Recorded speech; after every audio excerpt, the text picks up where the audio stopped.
राज्यपाल राजस्थान भारत के संविधान के अनुच्छेद 200 और उसके परंतुक के अनुसरण में राजस्थान विधानसभा को उक्त विनिर्दिष्ट उपबंधों के अधीन पुनर्विचार के लिए विधेयक लौटाता हूं। दूसरा एक संदेश आया है, दूसरी यूनिवर्सिटी के बारे में है।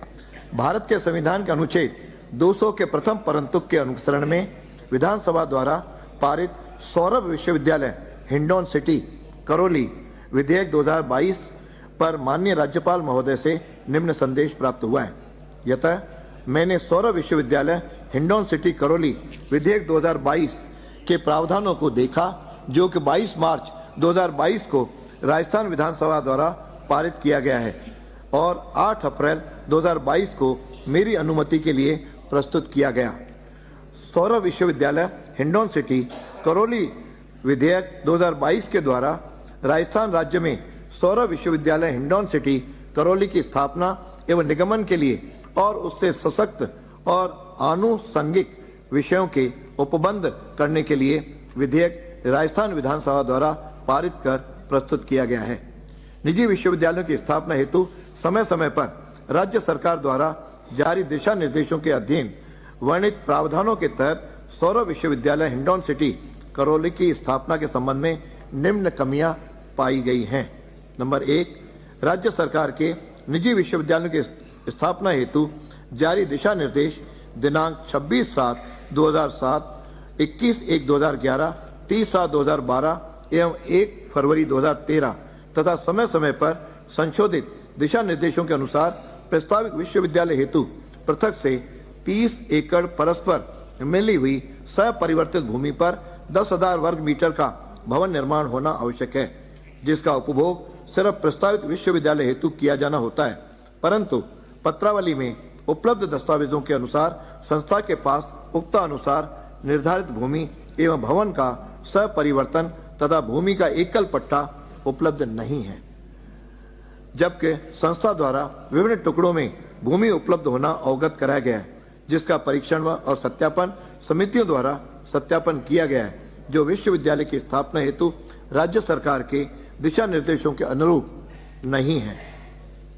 पत्रावली में उपलब्ध दस्तावेजों के अनुसार परीक्षण समिति व सत्यापन समिति के सत्यापन के समय भूमि का उपयोग शैक्षणिक एवं संस्थानिक नहीं था। उसके उपरांत भी उक्त समितियों द्वारा संस्था को विश्वविद्यालय की स्थापना हेतु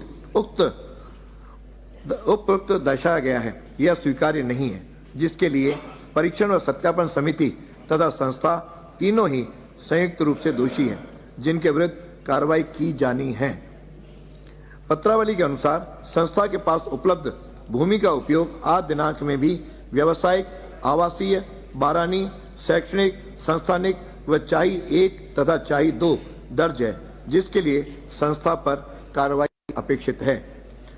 4, पत्रावली में उपलब्ध दस्तावेजों के अनुसार सत्यापन समिति ने अपने पत्र दिनांक 78 दिनांक 26/10/2020 के द्वारा संस्थान की भूमि को परस्पर मिली हुई दर्शाया गया है, जबकि तहसीलदार हिंडौन सिटी ने अपने पत्र क्रमांक 2083 दिनांक 5/10/2020 के द्वारा दोनों भूमियों भूखंडों के मध्य की दूरी 300 मीटर दर्शाई गई है, जिसके लिए सत्यापन समिति व संस्था दोषी है। नंबर 5, पत्रावली के अनुसार संस्था द्वारा विभिन्न टुकड़ों में दर्शाई गई भूमि का सपरिवर्तन परीक्षण एवं सत्यापन समिति के निरीक्षण से पूर्व नहीं करवाया गया है। नंबर 6, राज्य सरकार के दिशा निर्देशों के अनुसार संस्था के पूर्व संचालित पाठ्यक्रमों के लिए पृथक पृथक भूमि एवं भवन होना आवश्यक है, परंतु इस संबंध में संस्था द्वारा उपलब्ध करवाए गए कोई दस्तावेज पत्रावली में उपलब्ध नहीं है। नंबर 7, प्रस्तावित विश्वविद्यालय नगरीय सीमा से कितनी दूरी पर स्थित है, उसका सक्षम स्तर का प्रमाण पत्र पत्रावली में उपलब्ध नहीं है, जबकि राज्य सरकार के दिशा निर्देश दिनांक 26/7/2007 की शर्त संख्या 9 के 1 ABC के अनुसार संस्था की दूरी का निर्धारण नहीं होने के फलस्वरूप भी एंडोमेंट फंड की राशि ₹1 करोड़ ही संस्था द्वारा राजकोष में जमा करवाई गई है, जो कि दिशा निर्देशानुसार उचित नहीं है। संस्था द्वारा दूरी का प्रमाण पत्र संलग्न नहीं करने के कारण एवं प्रशासनिक विभाग की इस संबंध में अनदेखी के कारण राज्य सरकार को राजस्व की हानि होना प्रतीत होता है, जो जांच का विषय है। नंबर 8, संस्था द्वारा समस्त भूमि का एकल पट्टा नहीं लेने से राज्य सरकार को राजस्व की हानि हुई है। नंबर 9, पत्रावली में उपलब्ध दस्तावेजों के अनुसार भूमि के सह परिवर्तन से संबंधित तहसीलदार हिंडौन सिटी द्वारा जारी प्रमाण पत्र एवं पत्र क्रमांक 326 दिनांक 12/3/2020 जो भूमि की दूरी से संबंधित है, संदिग्ध प्रतीत होता है, जिसकी जांच करवाई जानी अपेक्षित है।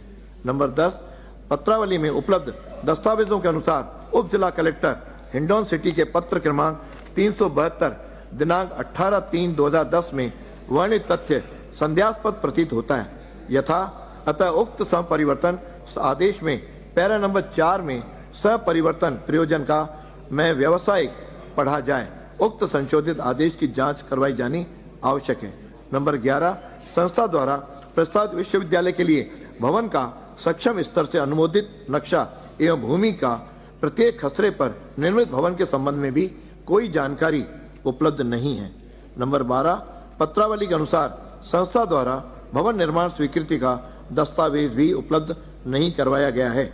नंबर 13, पत्रावली में उपलब्ध दस्तावेजों के अनुसार संस्था के पास वर्तमान में कोई भी डिग्री पीजी कॉलेज संचालित नहीं है, परंतु ऐसा प्रतीत होता है कि संस्था द्वारा विभिन्न जिलों एवं अन्य स्थानों पर पूर्व संचालित पाठ्यक्रमों के भवनों को ही प्रस्तावित विश्वविद्यालय का नवीन भवन दिखाकर निरीक्षण करवा लिया गया है एवं उसी भूमि एवं भवन को ही प्रस्तावित विश्वविद्यालय हेतु दर्शा दिया गया है, जिसका प्रमाणीकरण सत्यापन समिति द्वारा कर दिया गया है, जिसकी गहन जांच होनी चाहिए।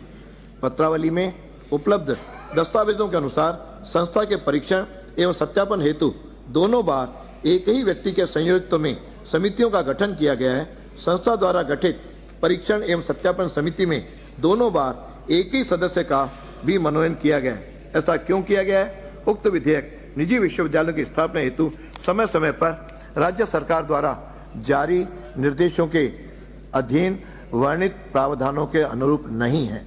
उक्त कमियों के रहते हुए भी प्रशासनिक एवं विधि विभाग द्वारा पत्रावली पर राज्य सरकार से अनुमोदन करवाने के उपरांत राजस्थान विधानसभा द्वारा विधेयक को पारित कर विधेयक को राजभवन भिजवाया गया है। अतः उक्त कमियों की संभागीय राजस्व अधिकारियों की एक उच्च स्तरीय कमेटी का गठन कर विस्तृत जांच, न्यायिक जांच करवाई जाए।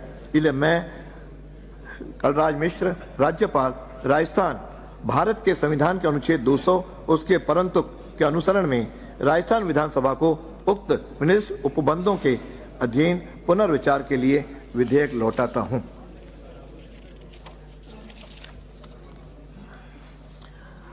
शपथ अथवा प्रतिज्ञान। श्री जगत सिंह नदबई, विभाजन संख्या 56।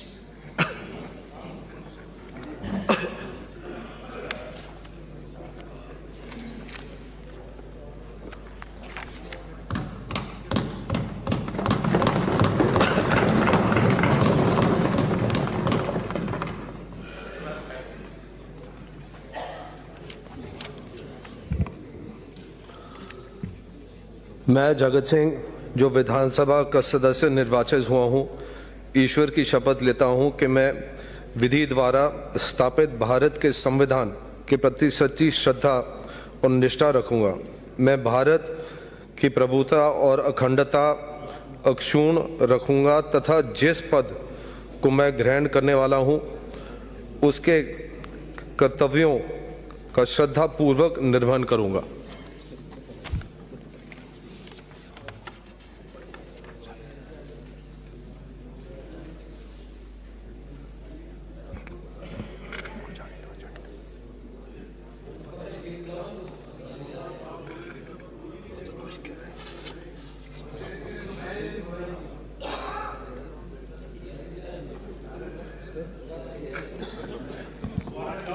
श्री महेंद्रजीत सिंह मालविया, बागीदोरा 66116।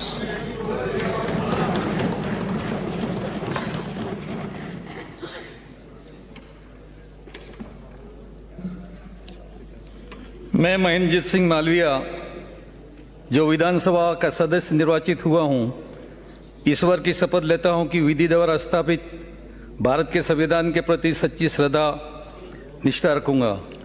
मैं भारत की प्रभुता अखंडता अक्षुण्ण रखूंगा तथा जिस पद में के ग्रहण करने वाला हूं उसके लिए कर्तव्यों का श्रद्धापूर्वक निर्वहन करूंगा। धन्यवाद।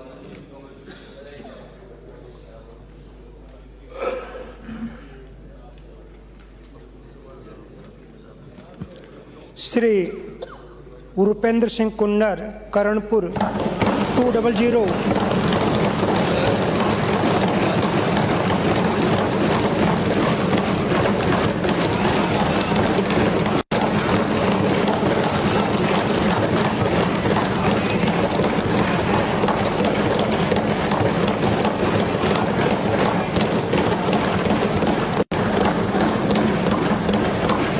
मैं रूपेंद्र सिंह कुन्नर जो विधानसभा का सदस्य निर्वाचित हुआ हूँ, ईश्वर की शपथ लेता हूँ कि मैं विधि द्वारा स्थापित भारत के संविधान के प्रति सच्ची श्रद्धा और निष्ठा रखूँगा।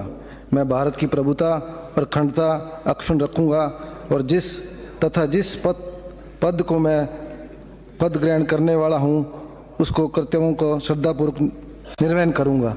वाहिगुरु जी का खालसा, श्री वाहिगुरु जी की फतेह। जय हिंद, जय श्री कर्णपुर।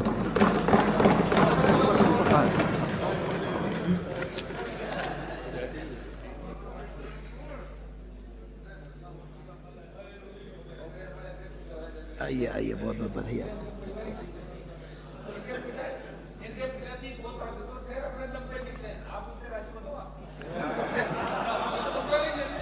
विराजो विराजो, माननीय सदस्य विराजो।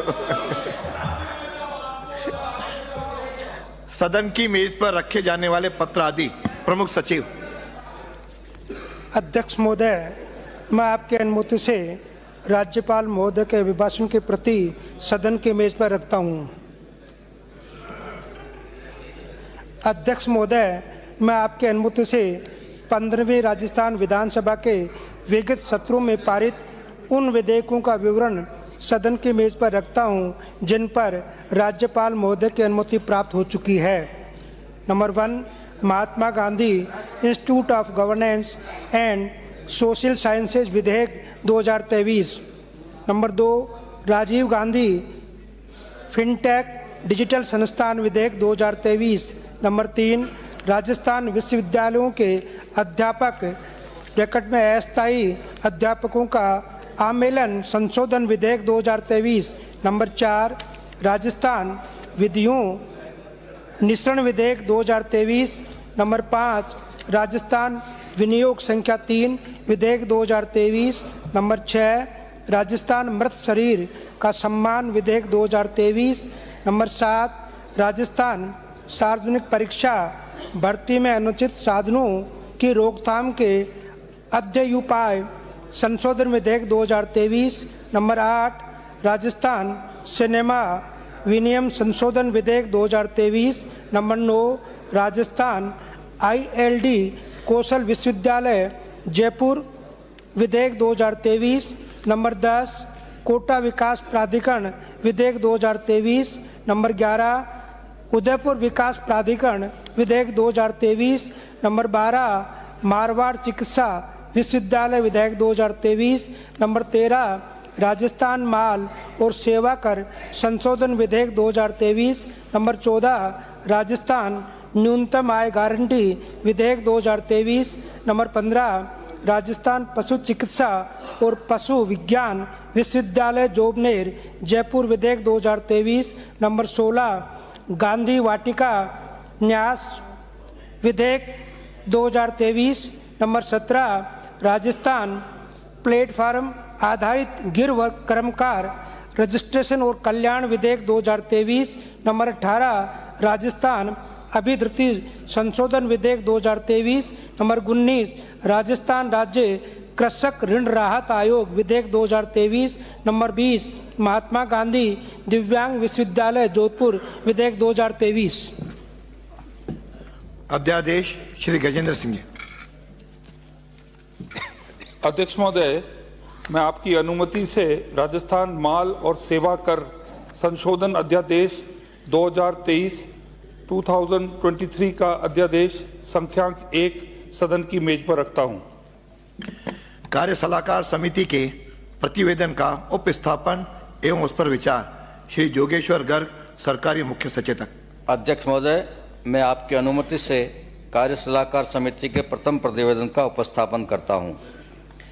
कार्य सलाहकार समिति की बैठक दिनांक 19 जनवरी 2024 को प्रातः 10 बजे माननीय अध्यक्ष के वैष्णव में हुई। समिति ने निर्णय लिया कि शनिवार दिनांक 20 जनवरी से मंगलवार दिनांक 30 जनवरी 2024 तक सदन में अग्रतर लिए जाने वाले कार्य का नियतन निम्न प्रकार किया जाए। शनिवार दिनांक 20 जनवरी 2024 से सोमवार दिनांक 22 जनवरी 2024 तक बैठक नहीं होगी।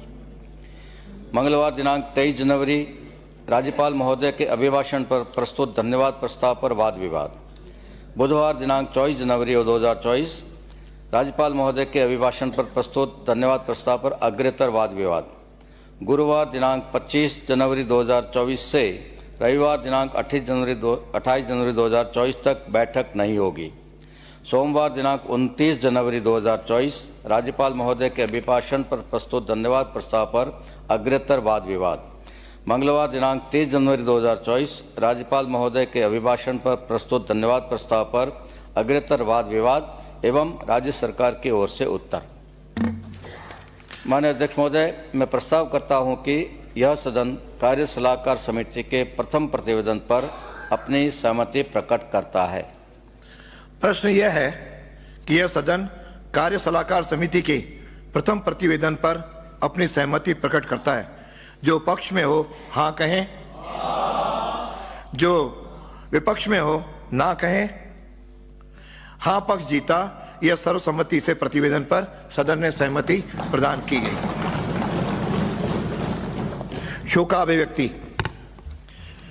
शोकावधि के इस अवसर पर मैं गत दिनों दिवंगत राजस्थान के पूर्व राज्यपाल श्री नवरंग लाल टिब्रेवाल, इस विधानसभा के पूर्व उपाध्यक्ष श्री राम सिंह यादव, पूर्व राज्य मंत्री श्री गुरमीत सिंह कुन्नर एवं श्रीमती शशि दत्त और इस सदन के पूर्व सदस्य श्री कैलाश बंसाली तथा श्री राम राय शर्मा के प्रति संवेदना व्यक्त करते हुए यह शोक प्रस्ताव प्रस्तुत करता हूं। राजस्थान के पूर्व राज्यपाल श्री नवरंग लाल टिब्रेवाल का जन्म 17 जनवरी 1937 को झुंझुनू में हुआ।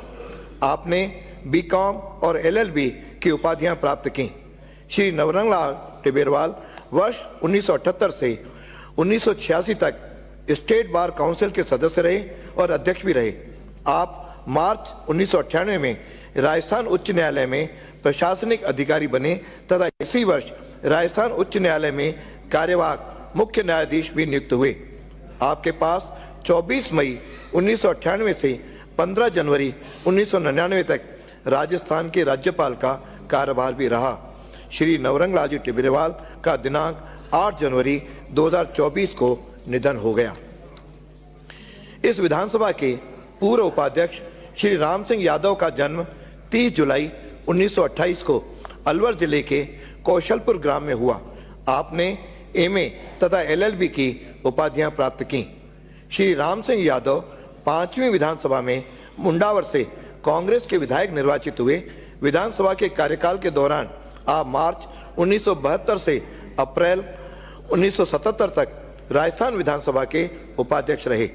आपने विधानसभा में स्वस्थ संसदीय परंपराएं स्थापित करने में अपना महत्वपूर्ण योगदान दिया। श्री यादव 7वीं तथा 8वीं लोकसभा में अलवर निर्वाचन क्षेत्र से सांसद भी रहे। लोकसभा के कार्यकाल के दौरान आप विभिन्न संसदीय समितियों में के सदस्य रहे। आप विधानसभा की प्रेस गैलरी, एडवाइजरी कमेटी तथा विधानसभा साज सज्जा समिति के सभापति रहे। आप विधानसभा सदस्य क्लब के वाइस प्रेसिडेंट भी रहे। आपने वर्ष 1974 में 20वें राष्ट्रमंडल संसदीय संघ सम्मेलन में राजस्थान शाखा का प्रतिनिधित्व भी किया। अपने सार्वजनिक जीवन में श्री यादव पंचायत समिति किशनगढ़वास के प्रधान रहे। दीर्घ संसदीय अनुभव वाले श्री यादव संवैधानिक तथा संसदीय अध्ययन नई दिल्ली के सदस्य भी रहे। कृषकों की स्थिति सुधारने के लिए सदैव प्रयत्नशील रहे। श्री यादव कृषि उपज मंडी खैरथल के उपाध्यक्ष तथा अध्यक्ष रहे। आप केंद्रीय सहकारी बैंक अलवर के भी अध्यक्ष रहे। श्री राम सिंह यादव का दिनांक 7 अगस्त 2023 को निधन हो गया। पूर्व राज्य मंत्री श्री गुरमीत सिंह कुन्नर का जन्म 6 जून 1948 को गंगानगर जिले के ग्राम चक 25 बीबी में हुआ। आपने हायर सेकेंडरी तक की शिक्षा प्राप्त की।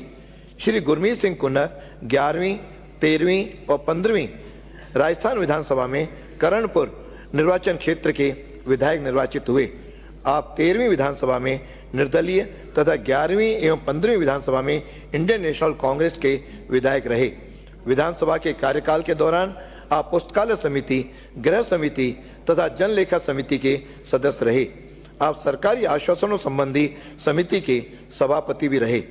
श्री कुन्नर फरवरी 2009 में दिसंबर 2013 तक राज्य सरकार में कृषि विपणन विभाग, जल संसाधन, जन स्वास्थ्य एवं अभियांत्रिकी विभागों सहित कई विभागों के राज्य मंत्री रहे। अपने सार्वजनिक जीवन में आप ग्राम पंचायत 23 बीबी बैरा के सरपंच, पंचायत समिति पदमपुर के प्रधान तथा गंगानगर जिला परिषद के उप जिला प्रमुख एवं जिला प्रमुख रहे। आप क्रय विक्रय समिति पदमपुर के अध्यक्ष भी रहे।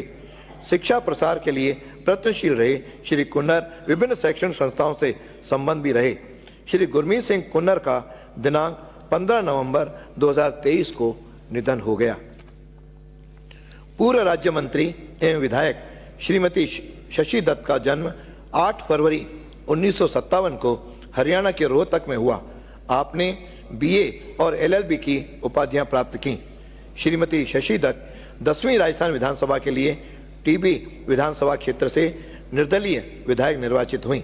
विधानसभा कार्यकाल के दौरान आप विधानसभा की महिलाओं एवं बालकों के कल्याण संबंधी समिति के सदस्य रहीं। आप दिसंबर 1993 से जनवरी 1997 तक राजस्थान सरकार में विधि विभाग स्वतंत्र प्रभार एवं राजकीय उपकरण विभाग की राज्य मंत्री भी रहीं।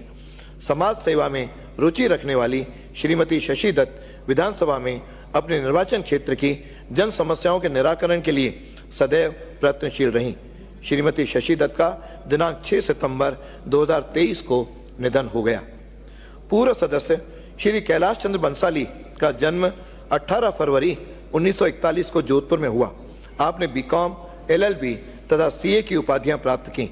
श्री कैलाश चंद्र बंसाली 13वीं तथा 14वीं विधानसभा में जोधपुर निर्वाचन क्षेत्र से भारतीय जनता पार्टी के विधायक रहे। विधानसभा के कार्यकाल के दौरान आप राजकीय उपक्रम समिति, विशेषाधिकार समिति तथा जनलेखा समिति के सदस्य रहे। विधानसभा में आप अपने निर्वाचन क्षेत्र की समस्याओं के निराकरण के लिए सदैव प्रयत्नशील रहे। आप जयनारायण व्यास विश्वविद्यालय जोधपुर की सिंडिकेट सहित अन्य समितियों के सदस्य रहे। समाज सेवा में रुचि रखने वाले श्री बंसाली आदर्श विद्या मंदिर प्रबंध समिति जोधपुर तथा सीमा जन कल्याण समिति राजस्थान के अध्यक्ष रहे। आप अखिल भारतीय बंसाली समाज के महासचिव सहित अनेक सामाजिक सरोकारों से जुड़े ट्रस्टों से भी संबंध रहे। राष्ट्रीय स्वयंसेवक संघ से संबंध रहे श्री बंसाली भारतीय जनसंघ तथा भारतीय जनता पार्टी में विभिन्न पदों पर रहे। लेखन में रुचि रखने वाले श्री बंसाली के सामयिक विषयों पर लिखे आलेख विभिन्न पत्र पत्रिकाओं में प्रकाशित। वर्ष 1992 में प्राकृतिक आपदा में आपके उल्लेखनीय योगदान के लिए माननीय राष्ट्रपति द्वारा आपको सम्मानित भी किया गया। श्री कैलाश चंद्र बंसाली का दिनांक 16 नवंबर 2023 को निधन हो गया। पूर्व सदस्य श्री रामराय शर्मा का जन्म 25 जुलाई 1942 को दौसा जिले के भंडाना ग्राम में हुआ। आपने सवाई मानसिंह मेडिकल कॉलेज से एमबीबीएस की उपाधि प्राप्त की। डॉक्टर रामराय शर्मा 10वीं विधानसभा में जमुआ रामगढ़ निर्वाचन क्षेत्र में भारतीय जनता पार्टी के विधायक रहे। विधानसभा के कार्यकाल के दौरान आप जनलेखा समिति के सदस्य रहे। समाज सेवा में रुचि रखने वाले डॉक्टर शर्मा ने चिकित्सक के रूप में मरीजों के कल्याण के कार्य किए। आप लंबी अवधि तक अखिल भारतीय हरियाणा गौड़ ब्राह्मण महासभा के मानद अध्यक्ष भी रहे। आप लॉयंस क्लब के विभिन्न पदों पर भी रहे। भारतीय जनता पार्टी से संबंध रहे डॉक्टर शर्मा भारतीय जनता पार्टी दौसा के जिला महामंत्री भी रहे। डॉक्टर रामराय शर्मा का दिनांक 23 दिसंबर 2023 को निधन हो गया। मैं सदन के सभी माननीय सदस्यों की ओर से दिवंगतों के प्रति शोक प्रकट करते हुए उनके परिवार के प्रति गहरी संवेदना व्यक्त करता हूं तथा दिवंगत आत्माओं के श्रद्धांजलि अर्पित करता हूं। मैं ईश्वर से प्रार्थना करता हूं कि दिवंगत आत्माओं को शांति प्रदान करे तथा उनके शोक संतप्त परिजनों को उनके विक्षोभ सहन करने की शक्ति दे। मैं माननीय सदस्यगण कृपया 2 मिनट मौन खड़े होकर दिवंगत आत्माओं को शांति प्रदान करें।